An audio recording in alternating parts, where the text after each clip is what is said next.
क्या कर रहे हैं आप? मुझे सम्मान की आवश्यकता नहीं है। ये सम्मान कहीं मेरे चित्त पर हावी हो गया और कहीं इसकी आदत मुझे लग गई तो आपको भजन छूट जाएगा ना। लेकिन बंधुओं, ठाकुर जी, एक बात बहुत ध्यान से सुनिएगा,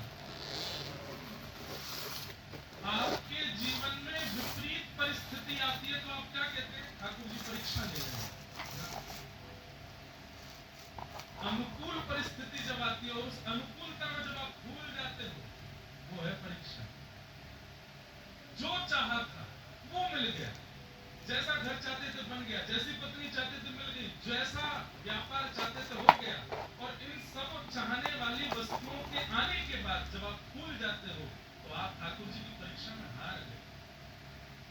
प्रतिकूलता देकर के ठाकुर जी परीक्षा लेते हैं कई बार, अनुकूलता देकर के ठाकुर जी परीक्षा लेते हैं कई बार। जहां तक दृष्टि जा रही है, भीड़ ही भीड़ खड़ी है, लोग बाग आपके चित्र बना करके ला रहे हैं, आपके चित्र ले लेकर के उछल रहे हैं। आप जब निकलते हैं तो पुष्प वर्षा कर रहे हैं, कोई माला पहना रहा है, कोई ऑटोग्राफ मांग रहा है, कोई जय जयकार कर रहा है। उस स्थिति में ठाकुर जी ध्यान से देखते हैं अभिमान आया कि नहीं आया। जब व्यक्ति बोलता है मेरा स्टारडम देखो, तब ठाकुर जी कहते हैं अब इसको नाक के बल गिरूंगा गणेश। क्यों? प्रभाव को स्वीकार कर रहा हूं। ये परीक्षा है। केवल प्रतिकूलता परीक्षा नहीं होती, अनुकूलता भी परीक्षा होती है।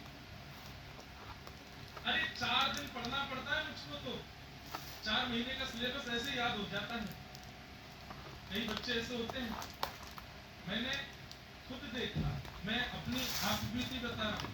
मैं स्कूल में बहुत अच्छा बच्चा नहीं था, मतलब पढ़ने में वैसे बहुत अच्छा था, कोई उधम उधम नहीं करता था, पर हाँ पढ़ाई में थोड़ा मन कम लगता था। और हमारे क्लास के जो टॉपर बच्चे होते थे वो मेरी कभी चोटी खींचे, अरे पंडित जी आ गए, पंडित जी आए हैं, ऐसे बोलते थे। अभी मुझे मेरा एक क्लास का टॉपर मिला कुछ दिन पहले, कथा सुनने आया तो मैं पहचान गया, अरे तुम तो वो हो। हाँ, मैंने कहा क्या कर रहे हो आजकल? टैक्सी का व्यापार है मेरा। मैंने कहा टैक्सी का व्यापार क्यों करते हो? तुम तो भाई बड़े अच्छे थे पढ़ने में। पता नहीं भाई क्या हुआ, 12th के बाद पढ़ाई में मन ही नहीं लगा। 12th के बाद कुछ याद ही नहीं हुआ। चार्टर्ड अकाउंटेंट करने की कोशिश की, इतने अटेम्प्ट्स किए, सब में फेल हो गया। उसके बाद फिर पिताजी का व्यापार, पता नहीं क्या हुआ बुद्धि को, जैसा मैं पहले था तो मैंने उसको बोला तो नहीं, बुरा लगता, लेकिन अभिमान, देखो मैंने कितनी जल्दी याद कर लिया, देखो मेरे इतने परसेंटेज आ गए, देखो मैं इतनी जल्दी जल्दी इसको कर लेता हूँ।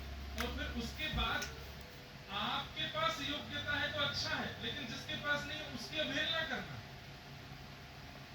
और कोई रूपवान है और कोई बेचारा रूपवान है तो उसके सामने रूप गर्विष्ठ हो जाते हैं।